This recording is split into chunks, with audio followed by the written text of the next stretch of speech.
हरे Krishna. ISKCON के official YouTube Bikaner channel पर आपका हार्दिक स्वागत है।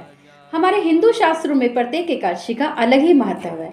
पौष माह के कृष्ण पक्ष की एकादशी को ही सफल एकादशी कहा जाता है। सफल एकादशी को करने से भगवान विष्णु अत्यंत प्रसन्न होते हैं। आइए इसकी कथा जानते हैं। महाराज युधिष्ठिर ने पूछा, जनार्दन, पौष कृष्ण की एकादशी का क्या नाम है और उसकी कृपा मुझे किस प्रकार प्राप्त होगी? भक्त वत्सल भगवान श्री कृष्ण कहने लगे, अधिक से अधिक दक्षिणा देने पर भी जो यज्ञों का फल मिलता है, मैं उससे भी इतना प्रसन्न नहीं होता जितना मैं एकादशी के व्रत से होता हूँ। जिस प्रकार नागों में सबसे श्रेष्ठ शेषनाग, देवताओं में सबसे श्रेष्ठ भगवान विष्णु, उसी प्रकार व्रतों में सबसे श्रेष्ठ मुझे एकादशी का व्रत ही प्रिय है। इस एकादशी का नाम सफल एकादशी है। चंपावती नगरी के राजा महेशमान के 4 पुत्र हुए थे, जिसमें से सबसे बड़ा लंपक सबसे बड़ा महापापी था। वह सदा परस्त्री का गमन करता था, वह सारे बुरे काम करता था। वह वैष्णवों की निंदा करता और ब्राह्मणों को बहुत तंग करता था।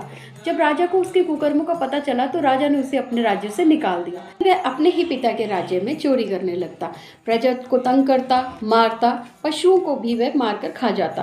राज्य के कर्मचारी उसे पकड़ तो लेते, किंतु राजा के भय से उसे छोड़ देते। कुछ समय के बाद पौष मास की दशमी आई। एक दिन वह वस्त्रहीन होने के कारण, सर्दी के कारण पूरी रात सो न सका और सूर्योदय होते होते वह मूर्छित हो गया।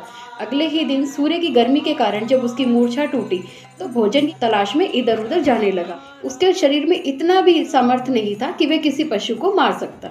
सूर्यास्त के बाद ही फल रखकर भगवान से प्रार्थना करने लगा कि आप ही मेरे दुखों का निवारण कीजिए। उसे पूरी रात नींद नहीं आई और इस प्रकार उसका सफल एकादशी का उपवास हो गया। उसी समय आकाशवाणी हुई और उसके सारे पाप नष्ट हो गए। अब वो अपने पिता के पास गया। उसके पिता ने राज्य का सारा भार उसके ऊपर सौंप दिया। अंत में वे वैकुंठ के लिए चले गए। जो मनुष्य एकादशी का उपवास नहीं करता वह बिना पूंछों सिंगों का पशु कहलाता है। मानव जीवन को सार्थक करने के लिए हमें एकादशी का उपवास जरूर रखना चाहिए। हरे कृष्णा।